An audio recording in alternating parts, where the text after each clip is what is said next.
Welcome to Grow Money Business, the podcast dedicated to helping business owners grow both their wealth and business on their own terms. Here's your host, Grant Bledsoe. Hello, everybody. Grant Bledsoe here. Welcome back to Grow Money Business. This week on the podcast, it's episode number 82. And this week, we're diving back into our mini-series on investing myths. And this week specifically, we're going to talk about the myth that it's dangerous to invest in the markets when they are breaking all-time highs. In this sense that, well, I have cash, I'm going to wait to invest it until the markets fall back down to more reasonable levels. And on the surface, it seems like a pretty responsible thing to do. You don't want to buy stocks when they're expensive. You want to buy them low and then sell them high, not vice versa. In practice, this is a big myth, and I would like to debunk on the podcast this week why this is the case, because in this day and age, markets, stocks, bonds, real estate, cryptocurrencies, all these different assets we can invest in are just going through the roof in price, and it's something we're hearing quite a lot of in our daily conversations with people in our financial planning practice. I hope you enjoy it. Hey everybody, real quick before we jump into today's episode, I have been advised by my attorneys to remind you all that none of what you might hear in today or any other episode of Grow Money Business is financial, investing, tax, legal, fitness, or even relationship advice.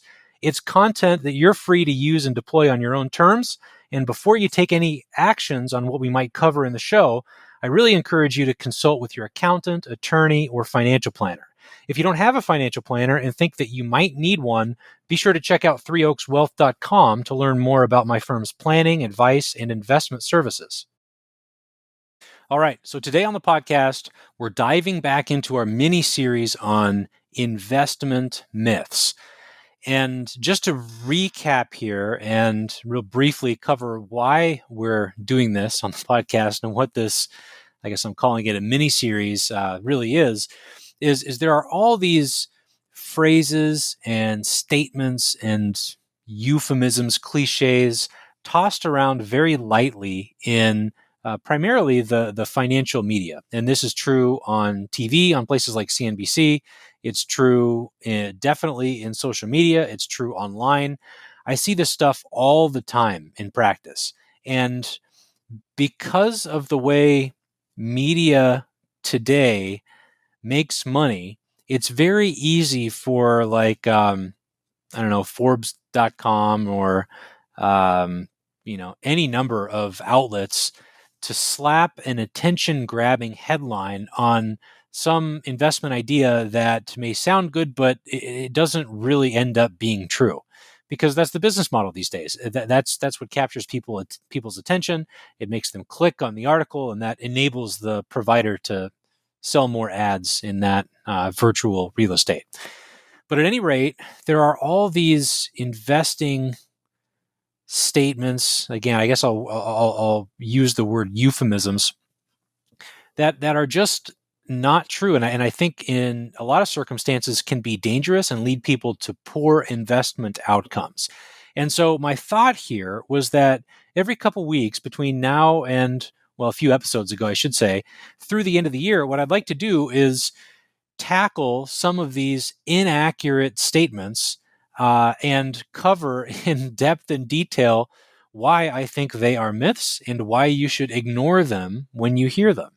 And with any luck, if we do one every couple weeks through the end of the year, we'll cover maybe 6 or 8 or 10 in a lot of detail and hopefully maybe lead people away from making a bad decision at some point.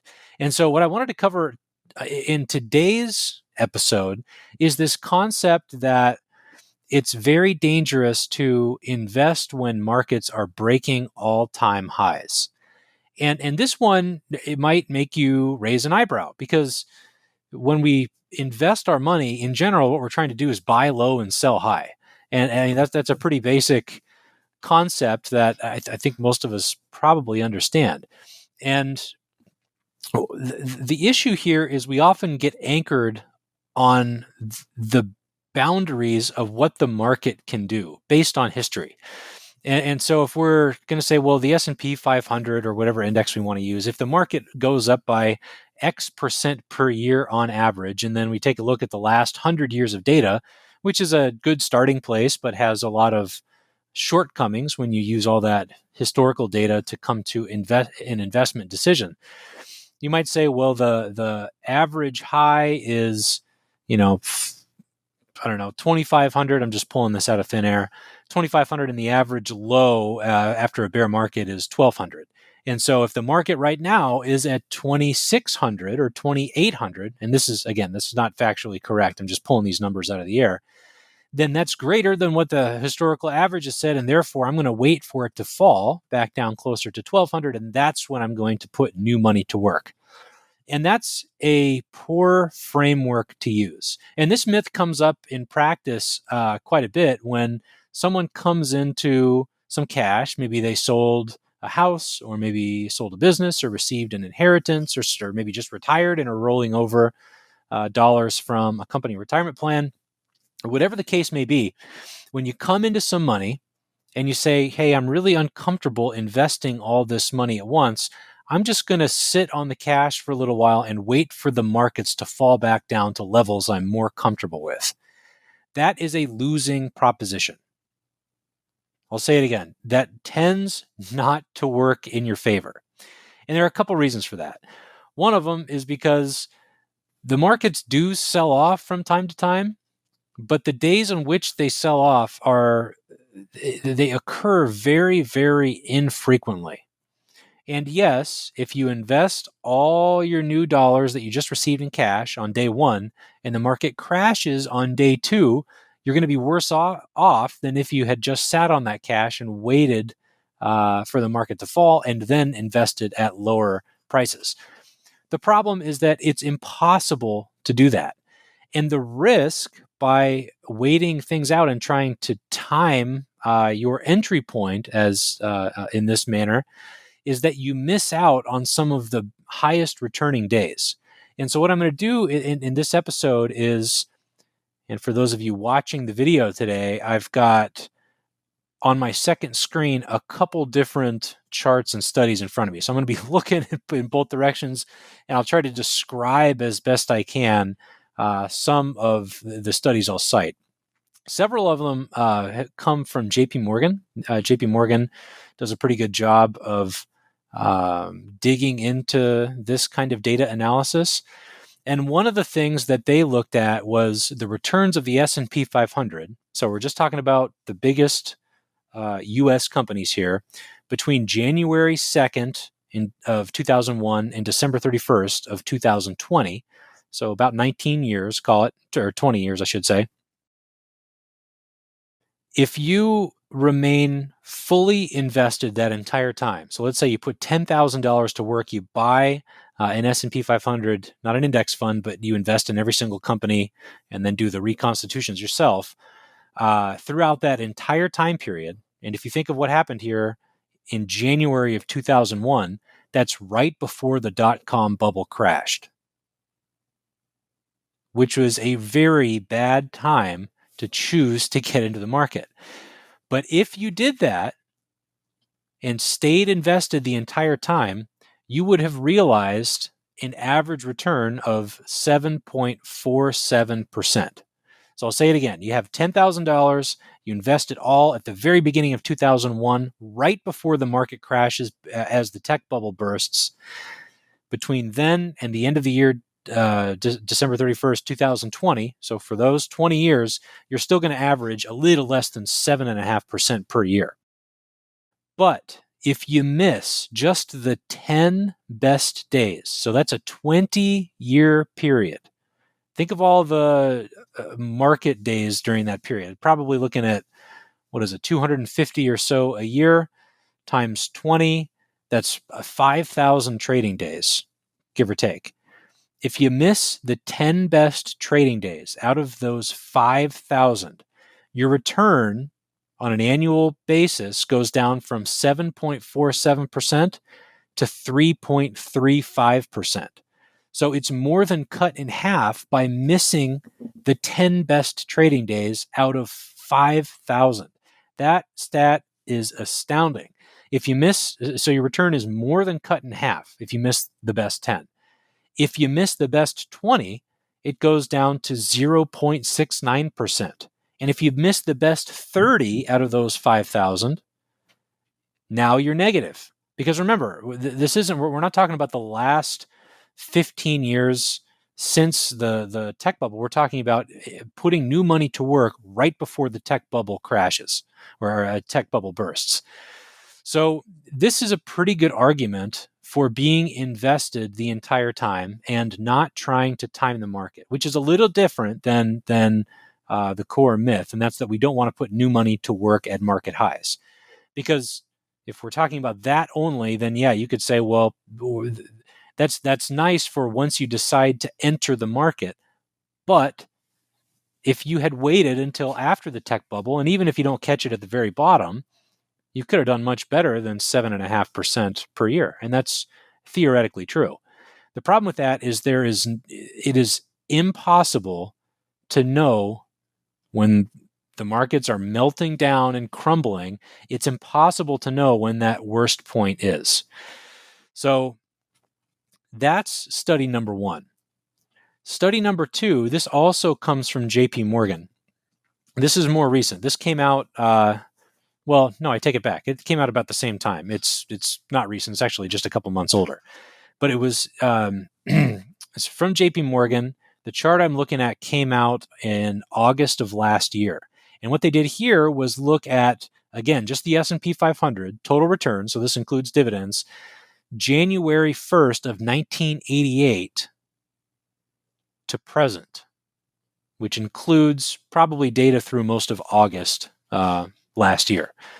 So that's what, 32 and a half years, something like that, 32, a little bit more than 32 and a half years. And so what they do here is determine the return over the subsequent 1, 3, and 5 years if you invest on any given day in the market, and then they compare that to if you had invested on only the days that set all-time highs. So I'll say that again. We've got 32 and a half years of data.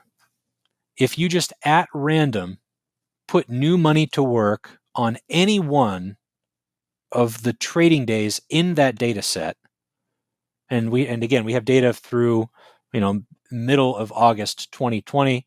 I take it back. So they probably go to July because this is published in August. So you have 7 months of data in 2020, which means that the last period would have been July of 2019. Between 1988 and 2019, if you pick any random day and put new money to work, they compare the returns that you get on average by doing that versus if you'd invested at all-time highs. And that's more relevant to what we're talking about today, because if we think investing at all-time highs is dangerous because the market is breaking new records and we want to wait for it to fall before we get in, this is a more direct response to that question. So here are the results. Over a 1 year time period, investing on any given day, regardless of whether or not it's breaking an all-time high, the average return over the subsequent year after investment was 11.7%. Now, let's compare that to if you'd invested only on days where the market set a new all-time high. So we're taking all those trading days over the 32 and a half years, and from that universe, we're only picking days where the market has set an all-time high. I don't know how many of those there were off the top of my head, but far fewer than the total number of trading days.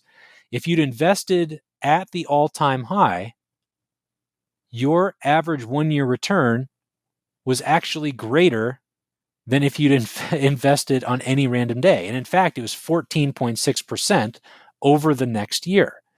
Now let's stretch that period out further. So now, instead of evaluating investing on any day versus investing only on market highs and looking at the 1 year returns, now let's look at the 3 year returns, a longer time period.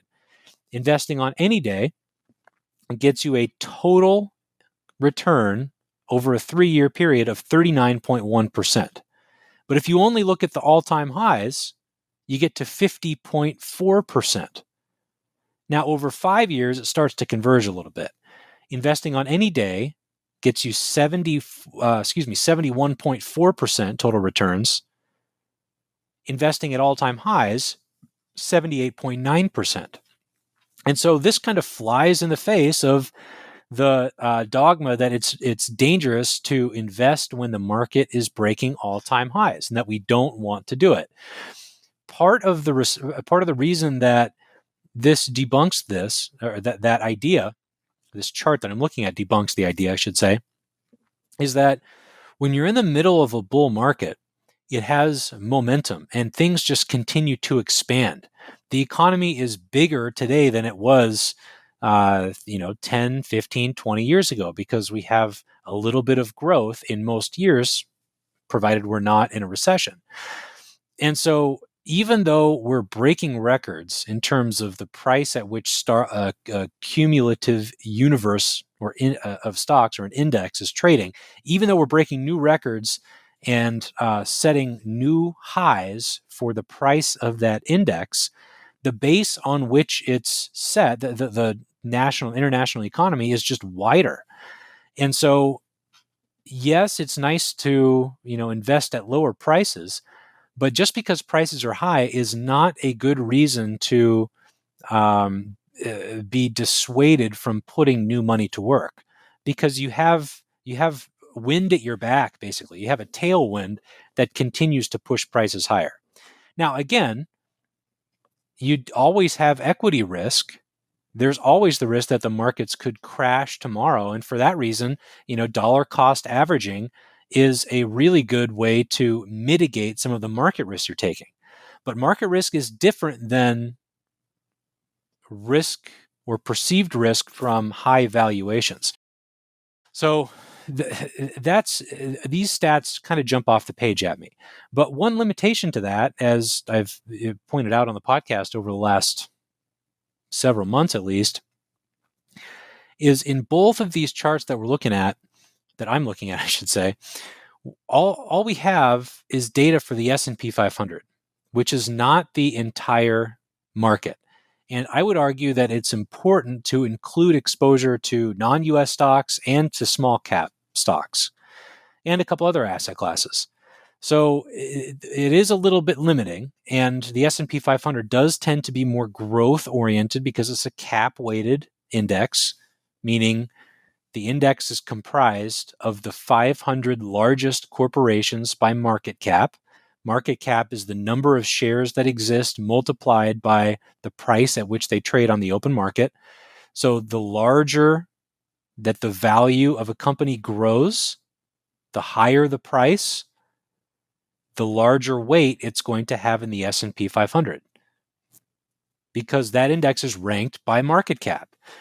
And so when you have growthier companies like Facebook, Amazon, Netflix that trade a lot more on momentum than a more traditional brick and mortar value stock like GE or IBM maybe, that makes sense to me that when you look at S&P 500 returns, you actually have better luck investing at times, investing at the all-time highs, because you have the wind at your back.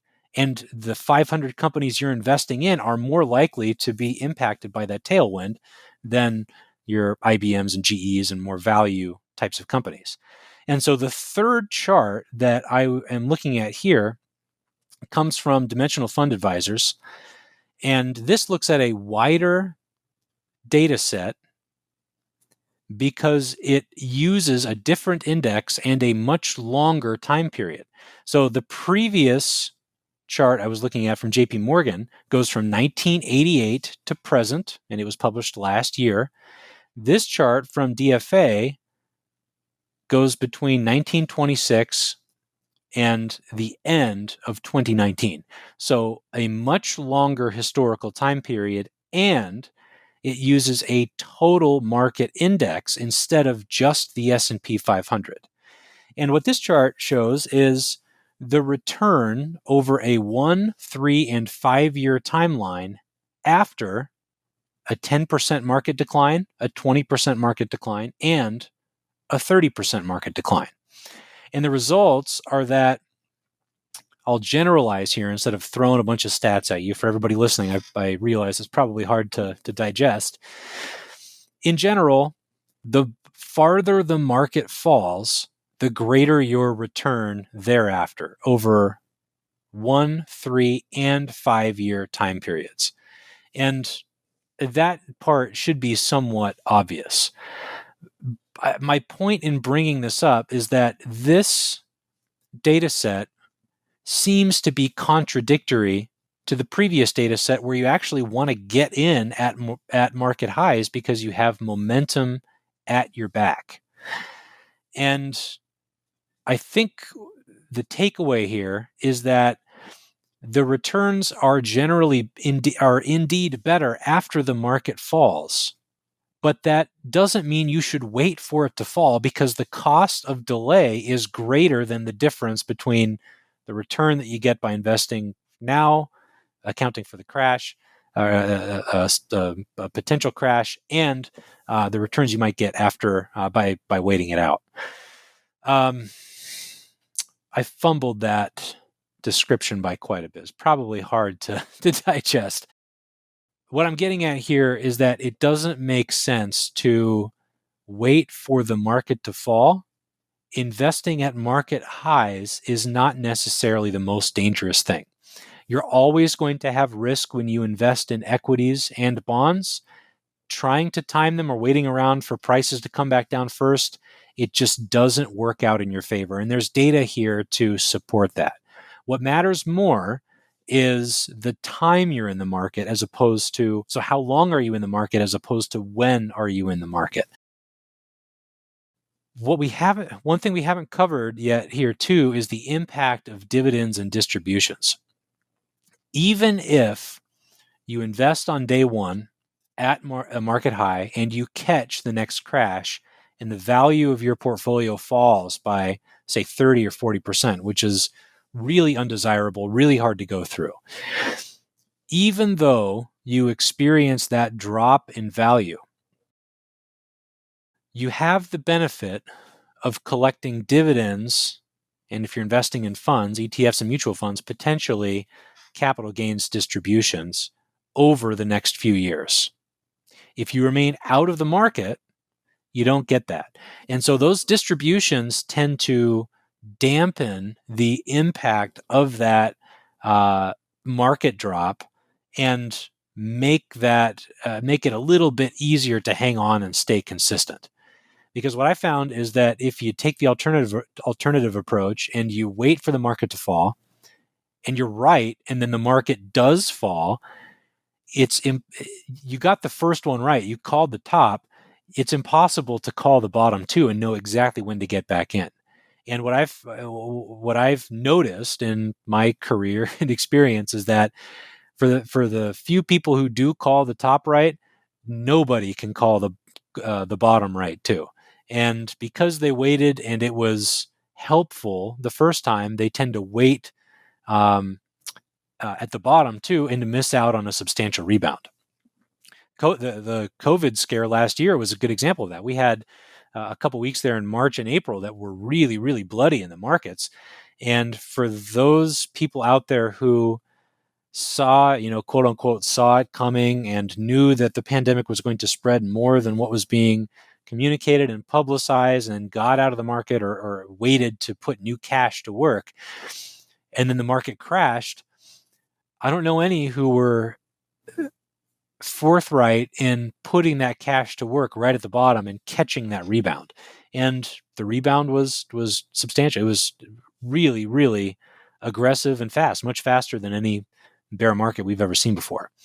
So those are a couple thoughts here. I bounced around a little bit today. I hope that this was not too confusing, but this idea that we should not invest new cash, we should not be in the market right now because the market's breaking new highs, is short-sighted and I think can lead people to bad outcomes and bad decisions. You're just as likely to get another new high the following day than you are, well, far more likely to get a new high the following day, I should say, than you are to put new money to work and then have the market crash on you right afterward. But it's just a function of equity risk that everybody takes when you're in the stock market, whether we like it or not. So those are a couple thoughts. The other way that I touched on briefly earlier, the other way to mitigate some of that risk is think hard about dollar cost averaging. If that idea is too uncomfortable, that you have new cash that you might invest, if it's too uncomfortable, if the possibility that investment could fall by 20, 30, 40%, depending on your allocation overnight, if that possibility is too uncomfortable, my suggestion would probably be to dollar cost average in over a period of 3, 6, maybe even as many as 12 or more months, and just space it out over time. And so what you're doing there is if you have $12,000 you want to invest and you're spacing it out over a 12-month period, you invest $1,000 every single month, and that way you reduce your risk of catching a market crash. Because if the market crashes after you've invested everything, if you invest on day one and the market crashes on day two, well, if you're dollar cost averaging in, you only have 1,000 of that 12,000 at risk in the first place. And so if the markets fall by 20%, you're down $200 instead of $2,400. So those are a couple thoughts. We're going to circle back to a few more of these investment myths, but I'll repeat it because I didn't do a good job of explaining myself on today's episode. Do not avoid entering the markets just because stocks are breaking all-time highs. Stocks break all-time highs all the time because our capital markets grow, because our economy grows. That's what should happen in any bull market. And getting caught up in this concept that the stock market is bound by its previous high and its previous low is dangerous. It can go lower than its previous low, and it absolutely will go higher than its previous high eventually. And we just have to believe that the capitalistic system that we use here in the United States and other areas around the world, we have to believe that the markets and the corporations with all these governance structures are working to the benefit of investors. And because of the structure of the US markets, at least, and because of all the oversight that goes into running a publicly traded corporation, yeah, we've got Enrons, we have WorldComs, we have accounting scandals every now and then, but those are the vast minority of cases. And in general, the market is set up to produce economic output, reward risk-taking behavior by entrepreneurs and investors, and reward investors like yourself who are taking equity risk with adequate returns in exchange for that risk. And the US really is the best country in the world, and most efficient country in the world at allocating those resources effectively. Other countries do a good job too. Our system is the best. Okay, that does it for today. Thanks everyone for hanging around till the end. I'll talk to you all again soon. Thanks for tuning in to Grow Money Business, the podcast dedicated to helping business owners grow both their wealth and business on their own terms. Be sure to subscribe to the podcast on iTunes, Google Play, or wherever you digest podcasts to ensure you don't miss out on future episodes and announcements. And feel free to submit questions to growmoneybusiness.com.